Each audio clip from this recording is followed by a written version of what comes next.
विभागिनि व्योमवद्व्याप्तदेहाय दक्षिणामूर्तये नमः। ॐ शान्ति शान्ति शान्ति।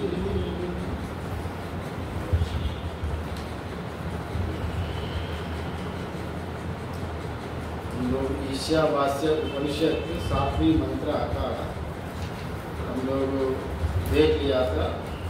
आज हम लोग देखेंगे अष्टम मंत्र।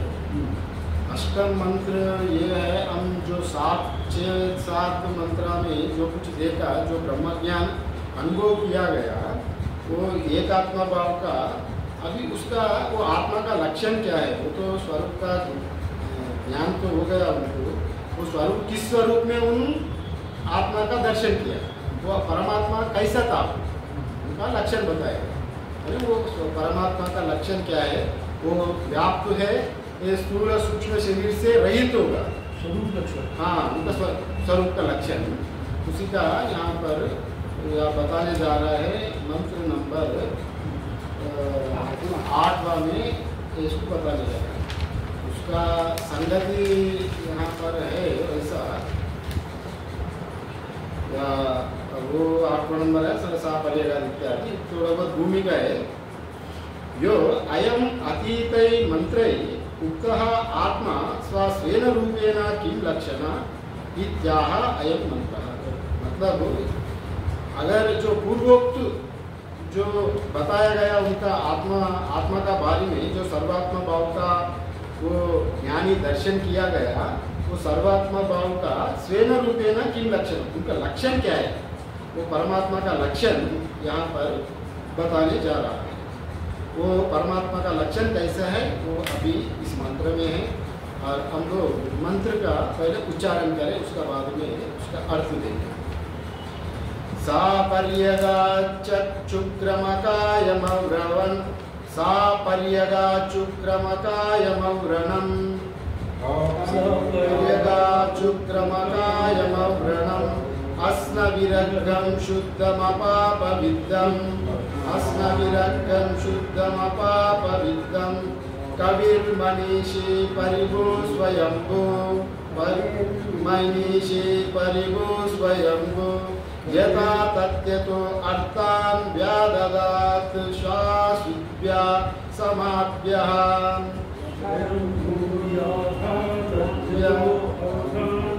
व्याददात् शाश्वत्या समाप्य, शाश्वतीभ्या समाप्य।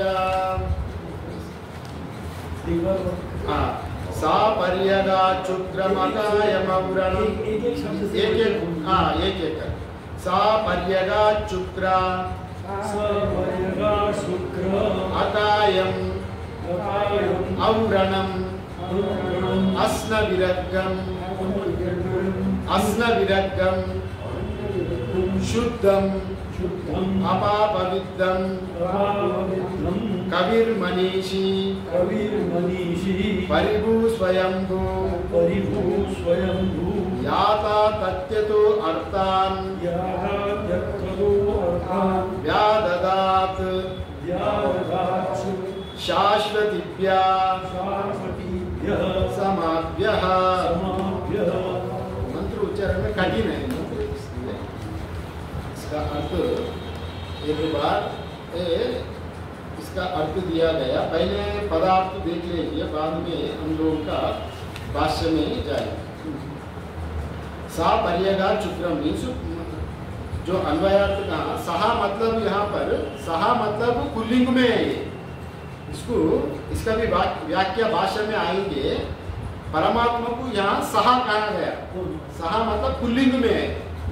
पुल्लिंग ना, ये है पुल्लिंग मतलब पुल्लिंग में सहा होता है ना, और अगर सा होता वो स्त्रीलिंग होता। फिर कुछ माँ, इसका माँ याद करे तो अवरणम, मुंह का भी महा याद करे तो उसको नपुंसकलिंग कहा जाता है इत्यादि। यहाँ पर पुल्लिंग में शुरू हो रहा है सहा। सहा मीन्स वहाँ परमात्मा को यहाँ पर सहा कहा गया। और अव्यय मीन्स सर्वस्य उत्पन्न जो अव्यय परमात्मा, पर्यगात मीन्स सब ओर आया हुआ, सब ओर है परमात्मा। अव्यय मतलब व्यय नहीं होता, जैसा आकाश व्यय नहीं होता, जितने भी आप ले लो आकाश व्यय नहीं होता, मतलब वो अनंत है।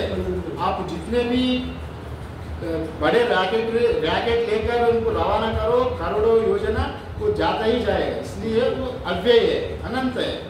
इसलिए यहाँ पर सर्वव्यापी, इसका पर्यगात मीन्स सर्वव्यापी, आकाशगत। अकायम मीन्स जो अशरीरी, अकाय मीन्स सूक्ष्म शरीर रहित कहा गया भाष्य में। यहाँ पर हम लोग पदार्थ देख रहे हैं, भाष्य में बाद में देखें। अस्न विरग्ध मीन्स स्नायु रहित, माने वहाँ पर परमात्मा का स्नायु रहित माने परमात्मा का कोई शरीर में हड्डी मांस स्नायु इत्यादि नहीं रहता वैसा। अपाप विद्धम माने निष्पाप, धर्माधर्म पाप से विद्ध है। और शुक्र मीन्स शुद्धम, तेजो स्वरूपम। और अव्रणम, अव्रणम मीन्स जो क्षेत्र रहित, कोई शरीर में गांव घोड़ा पुंसी इत्यादि शरीर में नहीं है। और पवित्र माने शुद्ध मीन्स पवित्र है।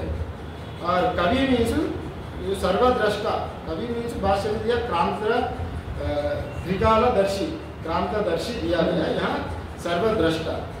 मनीषी मीन्स मन का स्वामी, जो ईशन करने वाला, मन का ईशन करने वाला परमेश्वर होने के मन का स्वामी, शासन करने वाला प्रत्येगात्म रूप में अपना यहाँ शासन करता है, पूरा ब्रह्मांड में ईश्वर होकर शासन करता है, वो ईशन ईश्वर कहा गया मनीषी। परिभु मीन्स सबके ऊपर रहने वाला, सब उसके ऊपर और कोई नहीं रहता। परिभु सबसे ऊपर माने सबको शासन करने वाला जो रहता है, तो सबका ऊपर रह के ही शासन करता है ना, वो बताया गया परिभु। या किसका ऊपर शासन करता है मतलब पहले बाद में बताएंगे। जो यहाँ संवत्सरादि प्रजापति है, वो सभी लोगों को, देवी देवता लोगों को ऊपर रह के शासन करेंगे, इसलिए परिभु यहाँ पर कहा गया। और याता तथ्यता माना, याता तथ्य मीन्स यदा तथा, जैसा वस्तु स्थिति के अनुसार जैसा है वैसे ही। याता तथ्यता मीन्स पहले पूर्व सृष्टि में जैसा किया गया, भाष्य में इसको क्लियर करेंगे, जैसा तैसा। याता तथ्यता मीन्स क्रमानुसार पहले जैसा था वैसे ही, वस्तु स्थिति के अनुसार वैसे ही बताया गया। शाश्वतीभ्या समाप्या, या शाश्वतीभ्या समाप्या मतलब जो संवत्सर नामक नित्य प्रजापतियों के नाम है शाश्वतीभ्या समाप्या।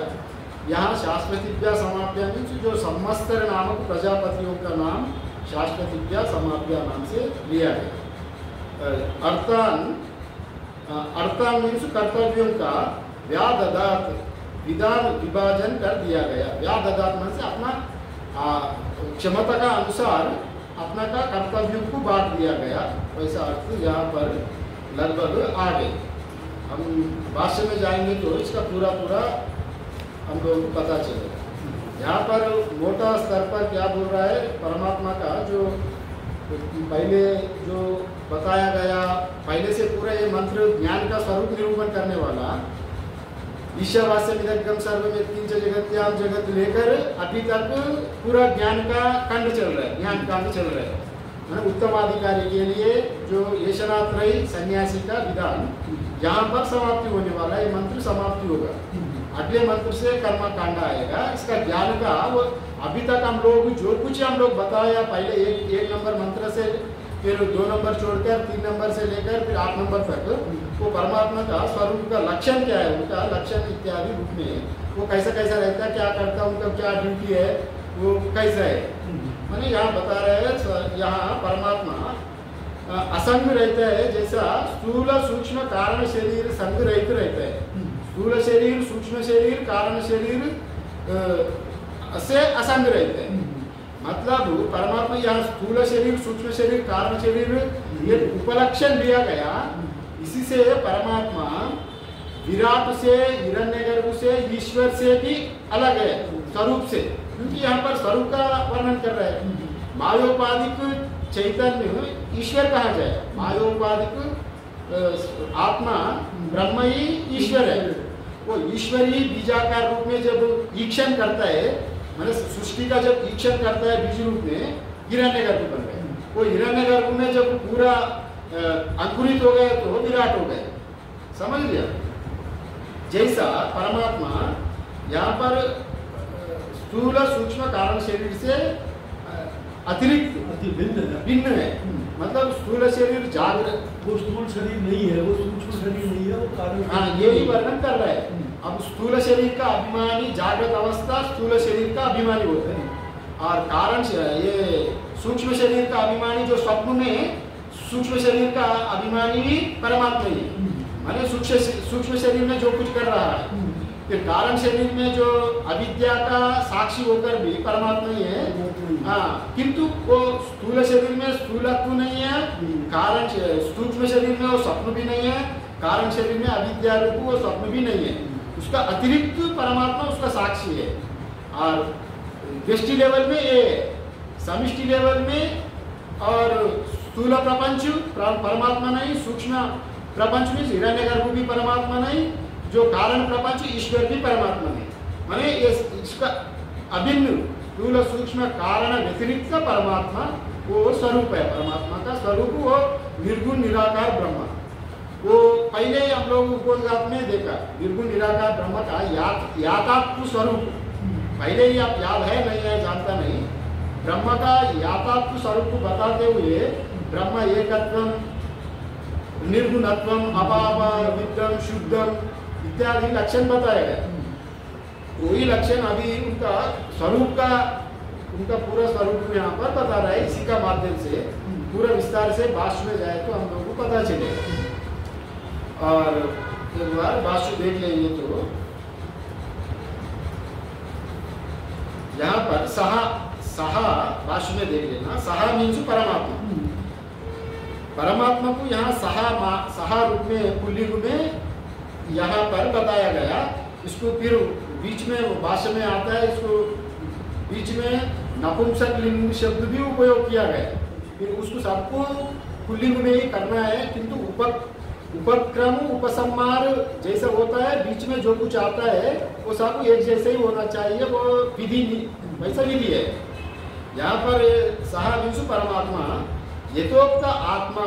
परमात्मा मीन्स यथोक्त आत्मा। यथोक्त मीन्स जो बोले शुद्धम, नित्यम, अपापविद्धम, एकम, सर्वगतम इत्यादि यथोक्त रूप है परमात्मा। पर्यगात मीन्स परिसमन्तात् आगात।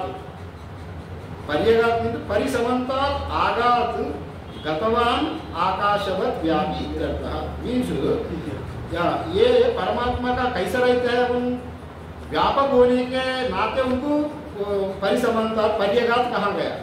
व्यापक होने का नाते पर्यगात कहा गया, उदाहरण दिया गया आकाशवत। परमात्मा तो हमेशा आकाश का भी साक्षी होने का नाते आकाश का, वो आकाश को एक उपमा दिया गया। बृहदारण्यक उपनिषद में भी वो कम ब्रह्मा वैसा आता है।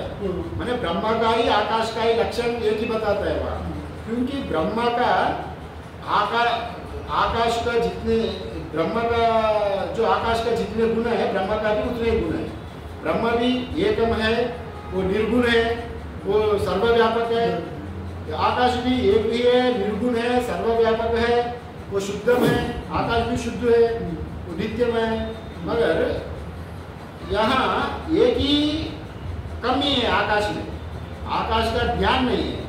ब्रह्मा तो ज्ञान स्वरूप है, आकाश का सिर्फ ज्ञान नहीं है। अगर आकाश को ज्ञान रहे तो आकाश ब्रह्म एक ही होगा, किंतु आकाश को ज्ञान आपका पास है। आपको जब आपका वृत्ति व्याप्ति हो जाएंगे वही आकाश रूप में, अब आकाश का भी साक्षी बनकर जब आप व्याप्ति हो जाएंगे तो वही अखंडाकार वृत्ति, ब्रह्माकार वृत्ति जो बोलता है, वृत्ति व्याप्ति होता है जीव का, साक्षी है जीव, किंतु आकाश का सब कुछ गुण होते हुए भी उसको ज्ञान नहीं है। इतने ही एक ही कमी है, और वो एक ज्ञान रहे तो आकाश ब्रह्म ही। हाँ, इसी का वजह से यहाँ पर बताया गया आकाशवत व्याप्ति इत्यर्थ। माने एकम नित्यम सर्वगतम अचलम जो परमात्मा वही भूमा यो वै भूमा तत्सुखम न अल्पे सुखम अस्ति, जो यहाँ पर परमात्मा का विस्तार बताया गया भूमा इस आकाशवत। वो परमात्मा शुक्रम यहाँ पर बताया गया इत्यर्थ मंत्र व्याप्तम सापर्य। परमात्मा शुक्रम बताया, शुक्रम मीन्स शुभ्रम ज्योतिष्मंतम दीप्तिमान इत्यर्थ, माने स्वयं प्रकाशम। चैतन्य किसी अन्य प्रकाश से प्रकाशित नहीं होता, उनका प्रकाश से ही सब कुछ प्रकाश होता है और वो स्वयं प्रकाश है। जैसा अपना इंद्रिया अपना आप प्रकाश नहीं होता, बिना आत्मा का अपना इंद्रिया जो देवता भी कहा गया इसी उपनिषद में इसको, वो श्रोत्रस्य श्रोत्रम मनसो मनोयत वाचो वाचो इत्यादि, वो श्रोत्र का ही श्रोत्र, जो चक्षु का गोलक का भी प्रकाश देने वाला वो प्रकाश है, चक्षु से चक्षु वो प्रकाश, माने ये इंद्रियों का भी प्रकाश देने वाला।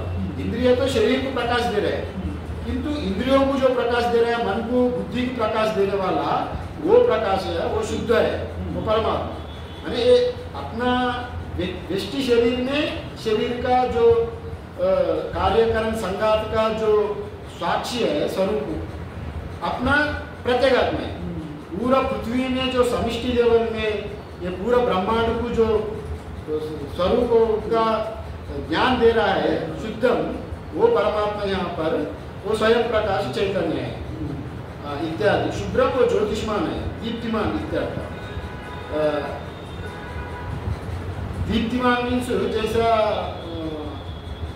भगवद गीता में दिव्य सूर्य सहस्रेशु भगवद गीता में आता है 11वें अध्याय में, परमात्मा के जब उनका सहस्र जो निज स्वरूप दिखाता है, विराट स्वरूप, तभी एक श्लोक आता है दिव्य सूर्य सहस्रेशु, माने कोटि सूर्य प्रकाश जैसा प्रकाशित होता है, तो वैसा प्रकाश से भी अधिक प्रकाश, उसी प्रकाश का भी प्रकाश ये वो शुद्ध में दीप्तिमान है इत्यर्थः। अकायम, अकायम मतलब अशरीरम लिंग शरीर वर्जितम इत्यर्थः। यहाँ पर लिंग शरीर का सूचक है, सूक्ष्म शरीर से कोई अटैचमेंट नहीं है, सूक्ष्म शरीर का अभिमान नहीं है, माने हिरण्यगर्भ का अभिमान भी नहीं है, व्यष्टि रूप में सूक्ष्म शरीर का अभिमान भी परमात्मा का नहीं है। या अकायम मीन्स काया मीन्स शरीर, यहाँ पर लिंग शरीर लिया गया, लिंग शरीर मीन्स सूक्ष्म शरीर, लिंग शरीर बोलना सूक्ष्म शरीर बोलना एक ही बात है। हाँ, ये जो 17 तत्व रहता है उसको लिंग शरीर कहते हैं। जो पंच प्राण, पंच कर्मेंद्रिय, पंच ज्ञानेंद्रिय, मन बुद्धि की ये 17 तत्वों को सूक्ष्म शरीर अथवा लिंग शरीर कहा जाता है। वही लिंग शरीर, हाँ वही लिंग शरीर, वो उसका रहित, माने लिंग शरीर अभिमान रहित, लिंग शरीर से कोई अटैचमेंट नहीं रहता। अव्रणम अक्षतम, माने अव्रणम, व्रण मीन्स गाँव, जो भी शरीर में घाव होता है ना, व्रण होता है, फोड़ा होता है, कुंसी होता है, वैसा माने परमात्मा में यहाँ बता रहा है वैसा कोई लक्षण, कोई टूट नहीं है। हाँ, यहाँ अव्रणम मीन्स गाँव, कुंसी, फोड़ा इत्यादि क्षय कोई अक्षत नहीं है, क्षय परमात्मा, इसको सूचक अभी बता रहे हैं। अस्न विरद्धम, अस्न विरद्धम मीन्स जो नसी नाड़ी पेश इत्यादि परमात्मा में नहीं रहता। जरा हमारा शरीर में जो नस रहता है ना जी, नस नाड़ी पेश है, परमात्मा में वो नस नाड़ी इत्यादि स्नावा इत्यादि नहीं रहता। स्नावा शिरा यस्मिन् ना विद्यन्ते इति अस्न विरद्धम।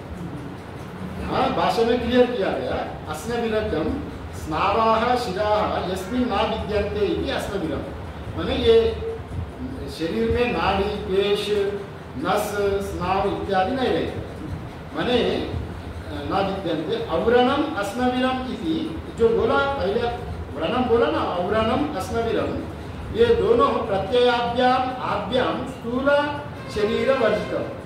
इसका जो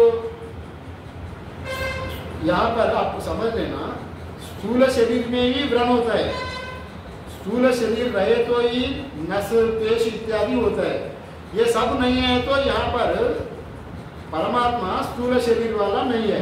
स्थूल शरीर को निषेध कर रहे हैं। स्थूल शरीर को निषेध करने के लिए ये सीधा उपनिषद में बता सकते हैं परमात्मा स्थूल शरीर रहित, किंतु वैसा नहीं बता रहे उपनिषद। तो इसलिए उपनिषद बहुत कठिन है। इसका ये उपनिषद में वैसा शब्द उपयोग किया गया, सब इनडायरेक्ट रूप में, परोक्ष रूप में शब्द उपयोग किया गया। इसलिए ये उपनिषद छोटे होते हुए भी इसको समझाने में यही कठिनाई होता है। परमात्मा को सीधा बता सकते, अगर एक हमारा एक गाय है, दो तीन गाय है, एक लाल वाला काला वाला, हम लोग क्या सीधा बोलता है काला ले आओ रे काला, को सिर्फ काला बोलता है, वहाँ गाय उच्चारण नहीं करते। ये काला ले आओ मतलब वहाँ अर्थ हो गया काला गाय की ले आओ बोले अर्थ हो गया। यहाँ पर भी परमात्मा का या अवरणम अस्नविनम मन से उनका ऊपर गाव नहीं होता है, नाड़ी नहीं होता है, नस नहीं होता है, मतलब वो शरीर वाला नहीं है, वैसा समझना है। माने भगवान को स्थूल शरीर नहीं है, वो इनडायरेक्ट भाषा में ये शरीर नहीं है, ये गाव इत्यादि तो वही होगा जहाँ शरीर होगा, शरीर ही नहीं या गाव ही नहीं है मतलब शरीर नहीं है, वो इनडायरेक्ट रूप में उपनिषद बता रहे हैं। यही बात है। हाँ, अवरणम अस्नविनम इति जो ताताभ्याम आभ्याम स्थूल शरीर वर्जित, स्थूल शरीर का जो निराकरण कर रहा है यहाँ पर उपनिषद, माने परमात्मा का कोई स्थूल शरीर नहीं रहता इत्यादि रूप में। और ये स्थूल शरीर किसका है? फिर ये स्थूल शरीर है माया का अंग है। जो भी कार्यकरण संघात जो भी हमारा यहाँ पर दिख रहा है वो माया का ही कार्य है। शरीर में जितने भी अंग दिख रहे हैं वो भी माया का ही कार्य है। और जो भी स्थूल प्रपंच में जो दिख रहा है, समिष्टि प्रपंच में जो कुछ दिख रहा है वो भी माया का कार्य है, नाम रूप। व्यष्टि शरीर में जो कार्य कारण संघात दिख रहा है वो भी माया का है। माया का मीन्स वो असत्य है। जैसा ब्रह्म सत्यम जगत मिथ्या जी, वो ब्रह्म नापर बोला ना, ब्रह्म सत्यम जगत मिथ्या, जैसा अस्थि भाति प्रिय नाम रूपा, अस्थि भाति प्रिय ब्रह्म रूपम नाम रूपा माया रूपम। इसलिए इसको मिथ्या मीन्स दो अर्थ आता है। मिथ्या मीन्स यहाँ पर आभास कहा जाता है शास्त्र में। आभास, आभास मतलब वस्तु है एक, वो दिखता है अलग, दूसरी चीज का आभास हो रहा है। जैसा है तो वहाँ रस्सी सांप जैसा दिख रहा है तो वो मिट्टी गड़े जैसा दिख रहा है, आए तो परमात्मा ये शरीर मनुष्य जैसे दिख रहा है। इसको कहता है आभास। अगर मिथ्या मतलब वैसा ना अभाव, यहाँ पर अभाव रूप में मिथ्या नहीं है। अभाव ये होता है जैसा वंद्या पुत्र, शशशृंग और मृगमरीचि, आकाश कुसुम, मृगमरीचि, आकाश कुसुम, इंद्रधनुष, ये सब अभाव होता है। माने वो मिथ्या नहीं है, वो है ही नहीं वो चीज, किंतु आभास दूसरा है, अभाव दूसरा है। यहाँ पर जगत मिथ्या मतलब अभाव नहीं, आभास लेना। अगर अभाव नहीं है तो हम लोग कैसे व्यवहार कर रहे हैं? अगर हम लोग अभाव का अर्थ लेते हैं तो हम घड़े में पानी पी रहे हैं, घड़े ही आया नहीं है तो पानी कैसे पीएंगे? हाँ, अगर मृग तृष्णा, जैसा मृग तृष्ण है, ये जैसा हम लोग राजस्थान जब रेती में जाएंगे तो वहाँ पर पानी जैसा एक दिखता है, भ्रमित होता है, मृग मारीची दौड़ने लगता है वहाँ पानी के लिए, वहाँ है ही नहीं। वैसा वो जो चीज़ है ही नहीं, अगर तरबूज का जो सिंग वो उसका कान सीधा होने के नाते वो दूर से देखे तो सिंह जैसे दिखता है, वो सिंह होता ही नहीं। वंद्या का पुत्र होता, वंद्या वो है ही वंद्या, उसका पुत्र होता ही नहीं। वंद्या पुत्र जाके आकाश का पुष्प तोड़ के आया, मतलब वो पूरा दिखता ही हो गया। किंतु ये प्रपंच वैसे नहीं है।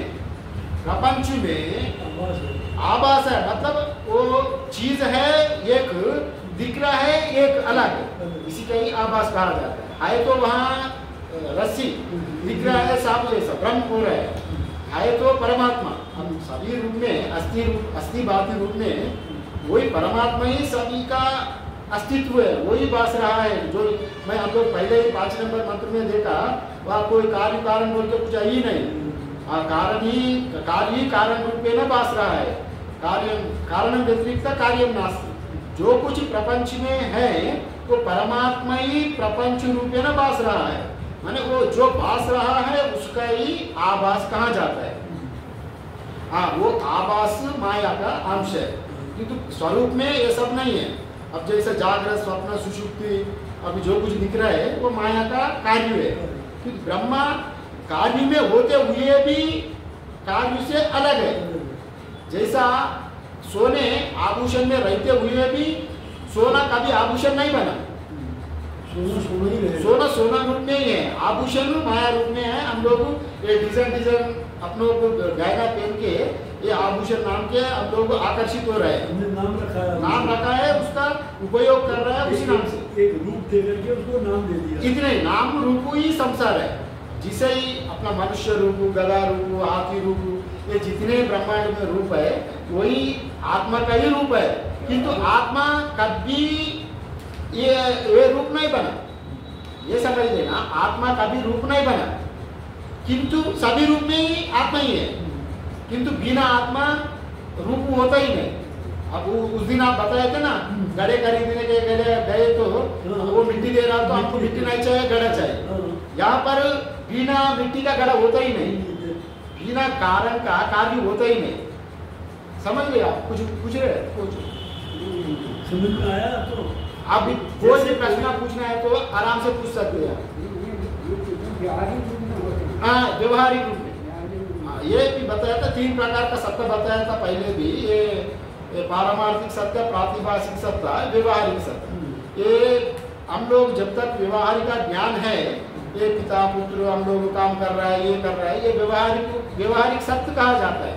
व्यवहार के लिए पारमार्थिक ज्ञान रख के व्यवहार में व्यवहारिक, जैसा नाटक में जैसा एक आदमी अपना आप को मैं अमुक आदमी का पुत्र हूँ, अमुक गांव वाला हूँ मैं, वो सब जानकारी रहते हुए ही वो कोई एक नाटक में नाटक करते हुए कहाँ गया, भटक गया, यम लोग को यम जैसा नाटक करता है। वो यम नहीं बना, वो जानता है मैं नाटक कर रहा हूँ। ये ज्ञानी भी वैसे ही करता है। ज्ञानी क्या करता है, सब कुछ ये नाम रूप एक नाटक जैसा देखता रहता है, फिर वो स्वरूप का ज्ञान रहते हुए ही नाटक जैसा देखता है, जादूगर जैसा जादूगर अपना आप को जानता है ना, जादूगर अपना आप को वो क्या क्या खेल वाला है वो सब वो जानता है, किंतु बाकी लोगों को भ्रमित करवा के सबको मोहित कर लेता है जादूगर। मैं जादूगर बोले तो याद आ गई, आचार्य शंकराचार्य में भी भाष्य में लिखा जादूगर का बारे में, जैसे ये प्रपंच जादूगर है। और उन्होंने खुद भाष्य में एक इंडियन रोप स्टिक नाम सुना, इंडियन रोप स्टिक मैजिक, जादू, शंकराचार्य ने वर्णन किया इंडियन रोप स्टिक जादू जैसा। और एक जहांगीर नामक, जहांगीर था ना दिल्ली का सुल्तान, जहांगीर जब बादशाह, वो दोनों ही ये इंडियन रोप स्टिक का बारे में, जादू का बारे में वर्णन किया। ये शंकराचार्य भाषा में ही आता है, उपनिषद भाषा में। हाँ, ये पूरा प्रपंच जादू जैसा है, जैसा इंडियन रोप स्टिक बोले। वो रोप स्टिक शंकराचार्य थोड़ा अल्प से बताया गया, कोई ऊपर गया रस्सी से थोड़ा युद्ध किया, इतने ही। किंतु वहाँ जहांगीर का जीवन में इसको ये जादू का बारे में बहुत वर्णन किया गया। बंगाल से जब बादशाह का पास एक जादूगर जाता है बंगाल से, और वो जादू दिखाना चाहता है, तो राज्य सभा में जाता है, वहाँ राजू जहाँ बैठता है, पूरा मीटिंग जहाँ सभा में जाके कहा चलो तुम्हारा जादू दिखाओ। सभी एकत्रित हो गया, तो वो आया, एक बड़ा एक रस्सी लेके आया, ऊपर फेंक दिया, ऊपर फेंक के और उसमें ऊपर चढ़ गया जैसे सबसे। हाँ, और इतने ही वो जो जहाँ पर बैठ गया, वो सभी लोग इतने ही देखा उनको, वो रस्सी फेंकने का समय ही देखा, इतने ही वो रस्सी फेंक के वो ऊपर चढ़ के चले गए, और ऊपर चढ़ के ये युद्ध करने लगा वहाँ पर। जब वो ऊपर चढ़े तो वहाँ बहुत सैन्य हो गया, फिर कितने युद्ध हो रहा है, फिर ऊपर से मांस गिर रहा है, किसका सिर गिर रहा है, किसका हाथ पैर काट गया, सब रक्त सिक्त हो गया पूरा वहाँ पर। सच का सभी लोग बोल रहे हैं इतने रक्त कहाँ से आए, कितने युद्ध हो रहा है, क्या हो गया, क्या हो गया बोले। सबको सच्ची दिख रहा है वहां पर, सबको रक्त बह रहे हैं वहां पर, जो देख रहा है वो साक्षात अरे इतने रक्त कहाँ से घबड़ गया वो उनका मैजिक देख के। वो मैजिक देखते समय मैजिक जैसा नहीं लगा वो, जब वहां जो लोग बैठ गया वो भूल गया हम लोग मैजिक देख रहा है, वो भूल ही गया, वो सच देख रहा है। इतने घटना इतने लोगों को मार डाला, बाद में वो खुद को उनका शरीर अलग कर दिया, धड़ एक धड़ से अलग हो गया, ये उधर गया इधर गया। अरे वो घबराने लगा, ये किसी से फाइट किया, ये जादूगर यही खुद मर गया, इनका बीबी तो डेरे में है, उसको मैं क्या उत्तर देना, क्या उत्तर देना। बोले कोई खबर भेज दिया तुम्हारा पति मर गया, अरे युद्ध में वो तो जादू दिखाने आया, फिर इसमें किसी से लड़ाई करके यहीं पर अंत हो गया, हमारा जिम्मेदारी है उनको ले जाना, देख लो। फिर वो मेरा शौहर बोल के, वही वो मेरा स्वामी बोल के, पतिदेव बोल के वो चिल्लाते चिल्लाते आ गया। वहां पर उनका जो अलग हो गया ना, जादूगर का शरीर अलग हो गया, उनका शरीर अलग हो गया, दोनों एक करके वो बताया अगर मैं तो सती लेऊंगा, सती हो जाऊंगा, मेरा पत्नी का मैं धर्म पत्नी, मेरा बिना मेरा पति का मैं नहीं रहूंगी, मेरा यही इच्छा है, अंतिम इच्छा अब पूरा करा राजन। आप राजन सच राजन है तो एक धर्म पत्नी का वचन पूरा करना है, मैं सती हो जाऊंगा। फिर वो चिता जलाया गया, वहीं पर चिता जलाया गया, चिता का ऊपर वो जादूगर का जो ये पूरा सिर पूरा अलग हो गया ना, वहां पर उसको डाल के वो महिला भी, उनका पत्नी भी उसका ऊपर चिता का ऊपर लेट गए और उसको जला दिया।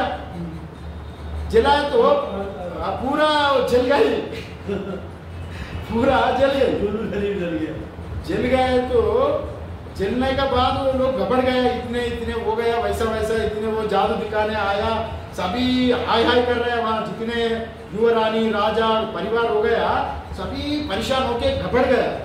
घबड़ के कुछ लोग चिल्लाने लगा कि क्या कैसा आया, जादू दिखाने आया, पूरा परिवार को लेके वो कूद चले गया, हाय हाय करके कूद, सभी लोग चिल्लाने लगा।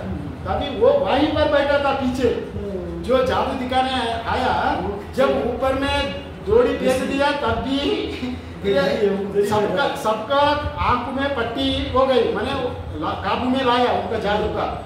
सभी वो जैसे जैसे कल्पना करते रहा, सभी उनको मन में कल्पना करते रहा, अभी युद्ध हो रहा है, अब उनका मन में जो कल्पना होता है वो उनसे सबका मन में यही चल रहा है, और वो विस्तार किया, सबका मन को कंट्रोल कर दिया। और कंट्रोल करके आजकल जमाने में हिप्नोटिज्म कहते हैं ना, हिप्नोटिज्म माने अब वो जैसा बोलता है वो वैसा करता जाता है, हिप्नोटाइज कर माने ये जादू से वैसा हिप्नोटाइज करके वो तब से वहां से वो उठ के आके एक राजन बोल के वो फिर चिल्लाने लगा, राजन कहाँ है मेरा पत्नी, वो अभी देखेंगे हमको, अरे तुम्हारा पत्नी की जला दिया गया, अरे क्या किया मेरा पत्नी की जलाया कैसा, अरे वो खुद बताई थी सती लेने के लिए, अरे राजन मैं तो मरूं, मेरा पत्नी क्यों जलाया आप। फिर वो लोग सब कांपने लगा रहे, अधर्म हो गया, अन्याय हो गया, अभी इसको कैसा माने इसको कैसा संतना दे, इसको कैसा वो तो घोर हो गया, अन्याय हो गया। फिर हंसते हुए ये शहर उनका जो पत्नी था उनको बुलाया जोर से, वो फिर डेरे से दौड़ के आई। वैसा घटना इंडियन रोपस्टिक वो जहांगीर का जीवन में है, शंकराचार्य भाष्य में भी इसको वर्णन किया गया। माने अगर एक जादूगर ही इतने मोहित कर देता है और महामाया है तो महाजादुनी है, और हम सत्य रूप को छिपा के यही सत्य मान के हमको जादू हो गई। इसलिए सब ये माया का कार्य है, स्वरूप से ही परमात्मा अपना आप में ही कोई लिप्त ही नहीं है उनका। अगर हम आकाश में जितने बनते हुए जितने नदी समुद्र सागर जो कुछ सभी इतने उपाधियां है, आकाश कभी उसमें लिप्त नहीं हुआ, आकाश अलग ही है। इसलिए यहाँ परमात्मा भी आकाश जैसा अलग ही है, स्थूल सूक्ष्म कारण शरीर रहित है, यही यहाँ पर बताया है। और कारण शरीर अज्ञान का वजह से ही कारण शरीर होता है, परमात्मा से कोई अज्ञानी नहीं रहता। हाँ, यहाँ पर ये बताया गया, ये प्रतिषेध है, ये दोनों सब निषेध किया गया। यहाँ पर शुद्धम निर्मलम, शुद्धम मतलब यहाँ निर्मलम मतलब कारण शरीर जो शरीर संग रहितम माने शुद्धम मीन्स निर्मलम। निर्मल माने किससे निर्मल? तीनों कर्मों से निर्मल है।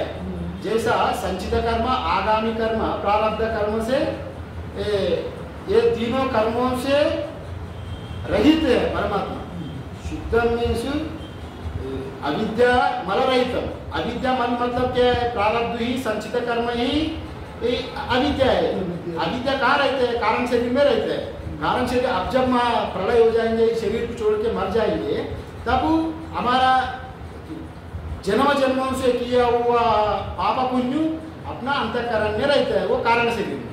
ये अभी यहाँ पर शुद्धम मतलब कारण शरीर रहितम। पहले बोला स्थूल शरीर रहितम, बाद में बोला सूक्ष्म शरीर रहितम, अभी शुद्धम बोले तो यहाँ पर कारण शरीर रहितम। यहाँ पर अर्थ वैसा निकलता है। कारण शरीर तो मन के कारण ही है, अविद्या के कारण। अविद्या का कारण माने वो कारण भी नहीं रहता। अगर आदमी का कारण शरीर रहता है, जब तक ब्रह्म ज्ञान प्राप्ति नहीं होगा तब तक उनका कारण शरीर नहीं छोड़ता। एक इंसान का जब हम लोग देखा था पहले 2 मंत्र में 6 नंबर 7 नंबर में यस्मिन् सर्वाणि भूतानि आत्मैव बुद्धिजानता तत्र को मोह कशोक एकत्र मनुपश्यता, वो उनका कारण शरीर भी चल गया। वो ब्रह्मा सब में एक होके वो ब्रह्म वेद ब्रह्मैव भवति, वो ब्रह्मा वो अपना ही ब्रह्म हो गया। उनका कारण शरीर नहीं रहता जीवन मुक्ति का। किंतु साधारण आदमी का हम लोग जितने भी जन्म ले, जब तक मुक्ति नहीं हो पाएंगे तब तक कारण शरीर हमारा रहेगा। ये बात यहाँ समझ ले। निर्मलम अविद्या मल रहितम माने संचित कर्म, आगामी कर्म, प्रारब्ध कर्म रहितम इत्यादि लेना यहाँ पर। माने यहाँ भाषा में नहीं दिया, दूसरे किताब में दिया गया, इसका दूसरे ग्रंथों से लिया गया। मतलब अविद्या मल ही इसी का ही कारण शरीर में जो कर्म रहते हैं, संचित कर्म मल, उसी का ही अविद्या कहा जाता है। अरे अविद्या मल रहितम इति कारण शरीर प्रतिषेध, यहाँ पर कारण शरीर का भी निषेध किया गया।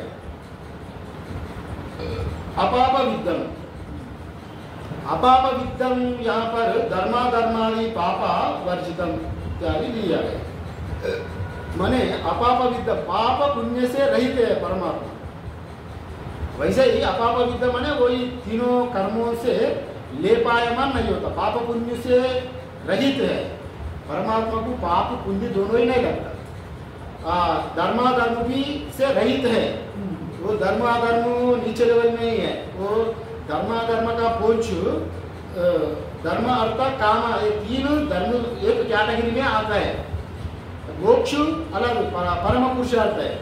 ये चारों पुरुषार्थ में पहले भी बताया, मोक्ष परम पुरुषार्थ कहा जाता है। परम पुरुषार्थ में ये धर्माधर्म का पोंछ नहीं होता है।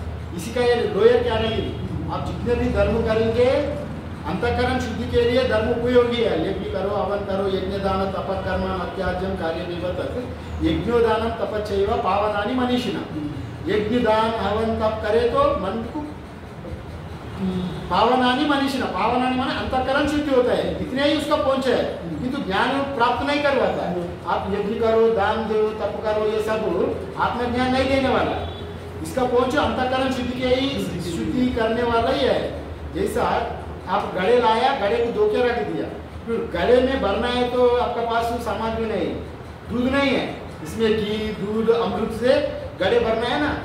इसका गड़े शुद्धि करने के लिए ही एक जितने कर्म बताए उपासना अंतःकरण शुद्धि के लिए, ये धर्म भी अंतःकरण शुद्धि का ही के लिए। जो बोला भगवद गीता में यज्ञ दान तप कर्म नत्याज्यम कार्य निवतत यज्ञोदान तपच्चैव पावनानि मनीषिणा। ये यज्ञ दान तप कर्म इत्यादि धर्म में ही आता है।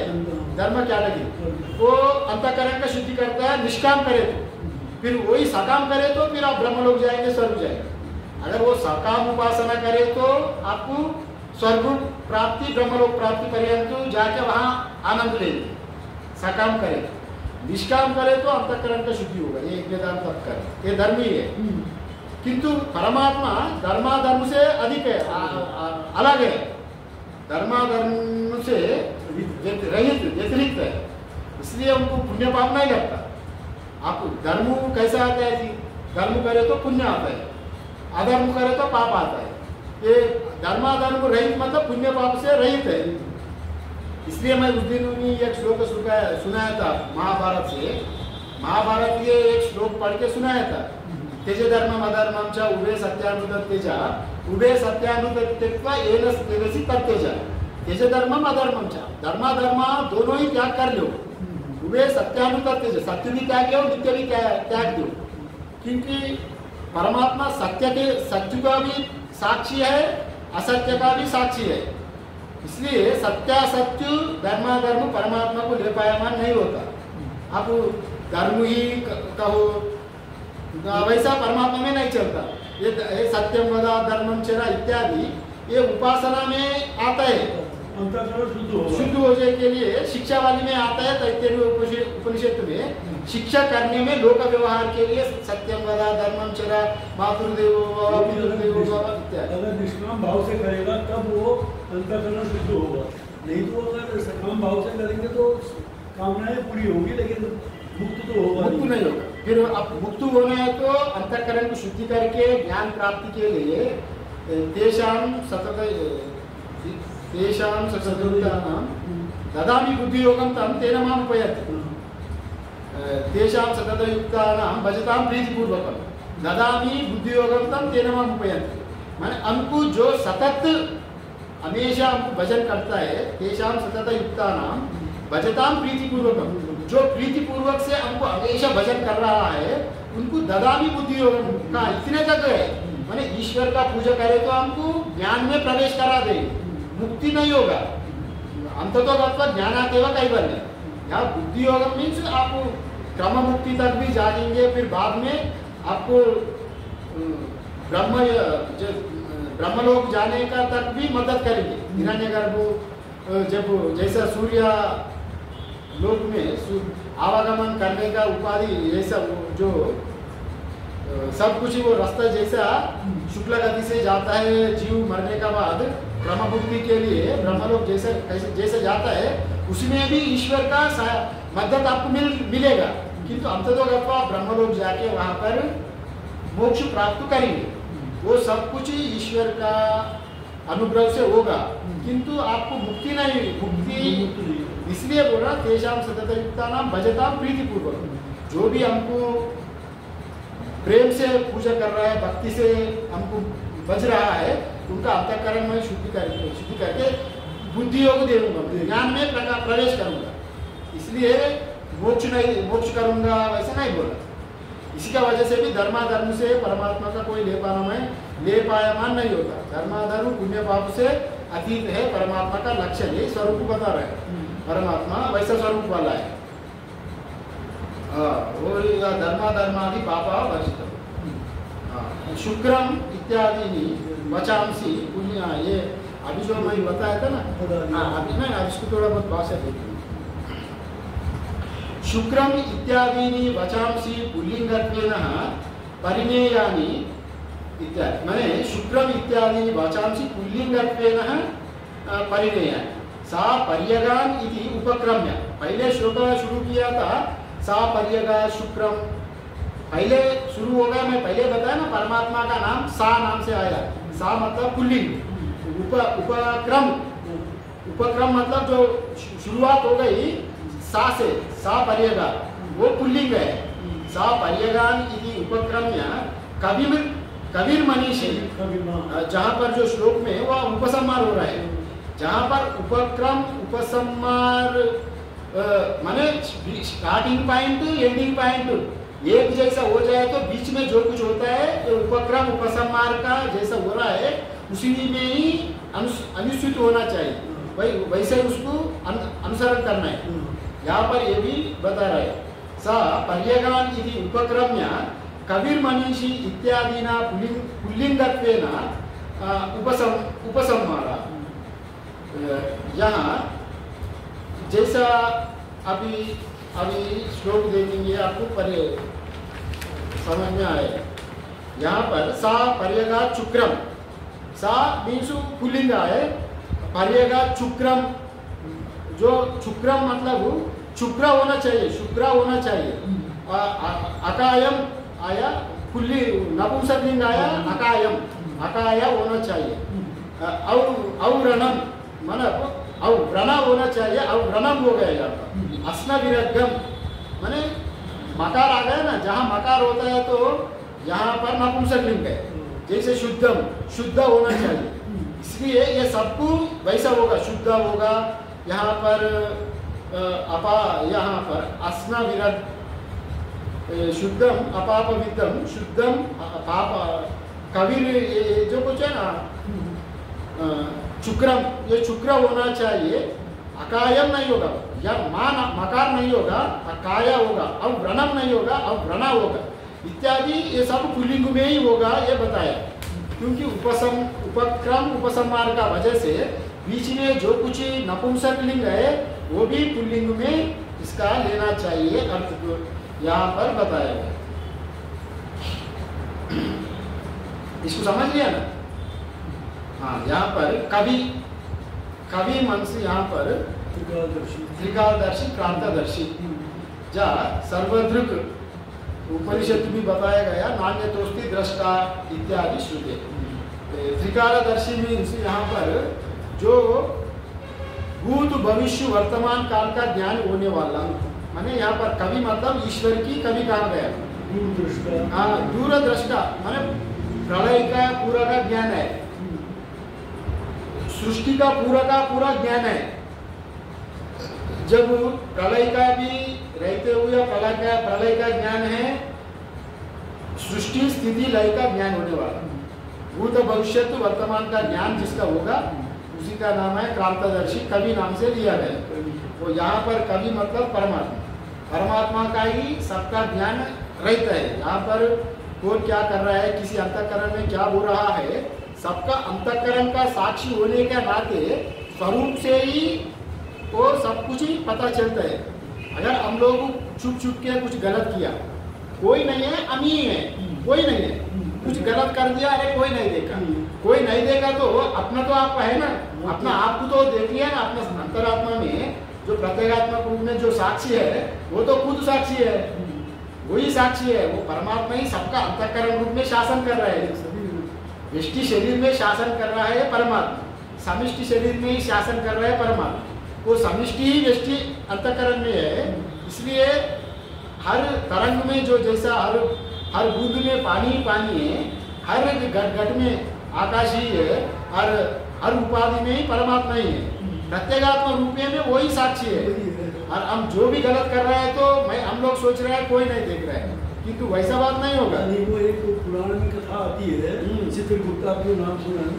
वो यमराज है, उसको यमराज चित्रगुप्त से पूछता है कि बताओ ये कैसा है। वो चित्रगुप्त हमारे अंदर है, हम ही चित्रगुप्त है, हमने क्या भला किया क्या बुरा किया हमको ही मालूम है, आत्मा को हमको मालूम। जी जी, बराबर यही होता है, वो सब कुछ ही परमात्मा का ही जानकारी। अब कोई गलत से कोई बचेगा नहीं, क्योंकि परमात्मा तो आपका अभी सुनिए जी, आप दर्पण लेकर यहाँ दर्पण पकड़ लिया, सूरज यहाँ पर प्रकाश हो गया, प्रकाश हो जाए तो आप सोच रहे हो सूरज यहीं पर है, आपको कोई नहीं देख रहा है, इतने में हम लोग इसको कैसे भी बोलो, इसको तू को क्या कुछ कर रहे हो, इसका ऊपर कुछ भी करो, किंतु इसका दृष्टा आप यहीं पर ही नहीं है सीमित। ये सूरज उस पृथ्वी में सर्वव्यापक है, यहाँ कुछ हो रहा है उनको पूरा नहीं मालूम है।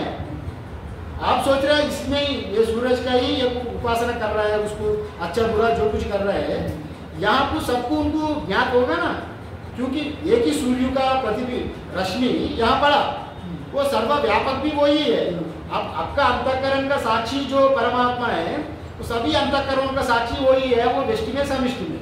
आपका अंतःकरण में जो कुछ गड़बड़ हो रहा है वो समिष्टि में वो मिला जुला हुई है ना, वहाँ भेद नहीं है। आपको एक घड़ा में आकाश बना के आप बोल रहे हैं इसमें मैं घी छुपा के रखा, इसमें गंदगी रखा, वो आकाश तो व्यापक ही है, वो एक उपाधि में बांध के रखा, आकाश तो वो निर्गुण निराकारी है, वो सबको वो व्याप्त रूप में वो सब कुछ पता चलता है। इसलिए यह कवि मीन्स क्रांतदर्शी, भूत भविष्य वर्तमान का वो सब कुछ पता चलता है। किंतु अगर एक ग्रंथ मैं लिखा जी, एक ग्रंथ मैं लिखा, ये ग्रंथ में क्या क्या करना है क्या नहीं करना, एक शासन, ये संविधान है, संविधान में लिखा, जो संविधान लिखने वालों को संविधान का ज्ञान नहीं रहेगा। अगर एक सरकार आ गया दूसरा सरकार चले गए, किंतु संविधान का अनुसार अगले सरकार भी चलना है, समझ लिया। और इसलिए इसी सृष्टि का भी उनको ज्ञान है, कभी अगले वाला सृष्टि का भी कैसा रचना है उनका ज्ञान होगा। इसी का संविधान का अनुसार ही अगले सृष्टि होगा। वो कैसा कैसा नियामन करेगा, कैसा कैसा नियुक्त करेगा, वो सर्वेश्वरी परमात्मा ही कवि है। वो नियामक नीचे बता रहे हैं किसको कैसा नियामन करना है, वो भी बताएंगे। कवि क्रांतदर्शी सर्वदृक् नान्यतोस्ति दृष्टा, उपनिषद बता रहे हैं नान्यतोस्ति दृष्टा। नान्यतोस्ति दृष्टा मीन्स उसी का अलावा और कोई दृष्टा नहीं है। जो उपनिषद भी इसको कोट किया गया, नान्यतोस्ति दृष्टा माने परमात्मा से अधिक दृष्टा और कोई नहीं है, क्योंकि सबको देखने वाला वही है, उसको देखने वाला और कोई नहीं है। उसी के कारण तो हम भी देख रहे हैं। हम भी देख रहे हैं, इसलिए नान्यतोस्ति दृष्टा इत्यादि श्रुते। और मनीषी यहाँ कहाँ गया? मनीषी मीन्स मन का शासन करने वाला, मनसा ईशिता सर्वज्ञ ईश्वर। यहाँ पर जो मनीषी कहाँ गया? मनीषी मनसा ईशिता सर्वज्ञ ईश्वर। ईश्वर को ही यहाँ पर मनीषी कहा गया, क्योंकि वो मन का शासन करे तो हमारा प्रत्येगात्मा मनीषी है। अपना जो मनीषी है, जो हमारा अंदर में जो मनीषी है, मन का शासन करने वाला आत्मा प्रत्येगात्मा है, और सबका अंतःकरण का शासन करने वाला मनीषी परमात्मा ही होता है, ईश्वर करने वाला। इसी का वजह से यहाँ पर मनीषी मतलब परमात्मा का नाम ही मनीषी का यहाँ कहा गया। मनीषी, मनीषी मतलब समझ लिया परमात्मा, इतने ही समझ लिया। परिभू माने सर्वेशा परि उपरि भवति इति परिभू। परिभू मीन्स सबका ऊपर में रहने वाला। परिभू मीन्स यहाँ पर परमात्मा जितने देवी देवता जितने भी शासन करने वाला है, जो पहले बताया गया, जो अपना अपना देवगण है ना, जो जितने भी अभी पृथ्वी की चलाने के लिए नियुक्त किया गया है, नियामक, सबका ऊपर में रहकर पालन करने वाला, सबको शासन करने वाला होने के नाते उनको परिभू कहा गया। परिभू मीन्स अपना आप ही सबको शासन कर रहा है।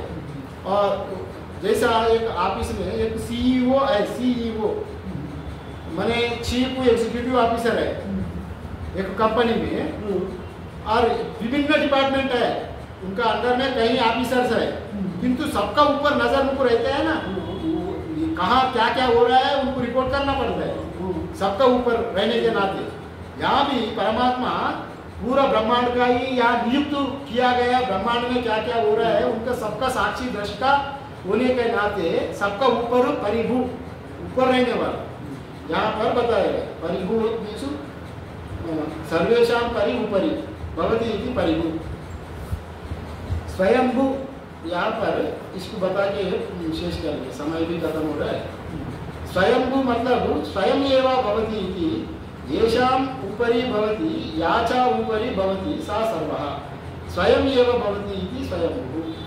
माने इसका दो ही अर्थ, जो पहले बताया गया सबका ऊपर जो रहने वाला वही स्वयंभू है, क्योंकि उसके ऊपर और कोई नहीं है। मैं सुनिए ना, अब समझ में आया? एक ऊपर में मालिक है, मालिक का ऊपर और कोई नहीं है, इसलिए वो स्वयंभू है। फिर यहाँ पर जो बताया गया वो स्वयं है, सबका ऊपर होने का बाद वो स्वयंभू है, वो स्वयं एव भवति इति स्वयं। वो स्वयं ही अपना अपना फैक्ट्री ओपन करके वही अपना चला रहा है, उनको उनका कारण कोई नहीं है, वही सबका कारण है। यहाँ पर परमात्मा स्वयं कारण है, उसका कारण कोई नहीं है, इसलिए वो स्वयंभू है। माने यहाँ पर उनका कारण मतलब क्या है जी, उनका कोई माता पिता नहीं है, वैसे भी अर्थ होता है। अगर कोई जन्म, स्वयंभू मतलब हम लोग देखते हैं ना साधारण रूप में, स्वयं लिंग है, स्वयंभू है, स्वयंभू है कहते हैं ना, वो अपना आप आ गया, मतलब उसका कोई कारण नहीं है, बिना कारण वाला अपना आप में उदित हो गया, प्रकट हो गया। यहाँ पर भी स्वयंभू मीन्स परमात्मा का कारण कुछ नहीं है, सबका कारण होता है। हमारा कारण है माता पिता, आपका कारण है, ये पृथ्वी का भी, पंचभूतों का भी कारण है, किंतु परमात्मा का कोई कारण ना होने के कारण वो स्वयंभू कहा गया। तो अपना आप में रहने वाला, अपना आप में प्रकट होने वाला वो स्वयंभू है, उसका कोई कारण नहीं रहेगा। स्वयं एव भवति इति येषाम उपरि भवति, माने सबका ऊपर वही रहता है, उसके ऊपर और कोई नहीं रहता। यचा उपरि भवति सा सर्वा, स्वयं एव भवति इति स्वयं एव भवति, वह उसके ऊपर और कोई नहीं रहता, वही परमात्मा है, वही अपना सबका कर्म फल दाता है, सबका अपना अपना कैपेसिटी के अनुसार नियुक्त करने वाला कर्म फल दाता परमात्मा ही है, वही स्वयंभू कहा गया। और बाकी भाष्य कल देख लीजिए, आप 2 लाइनें।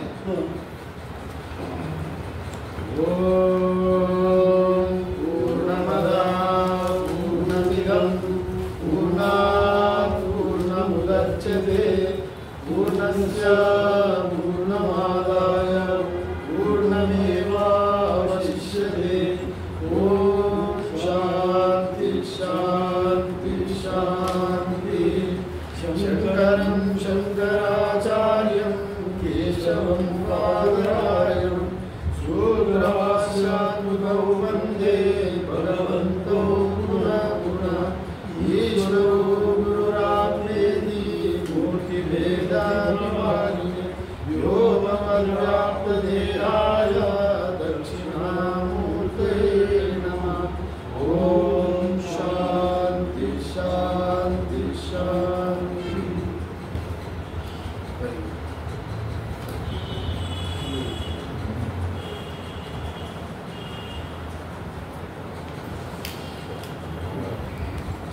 ओम नमः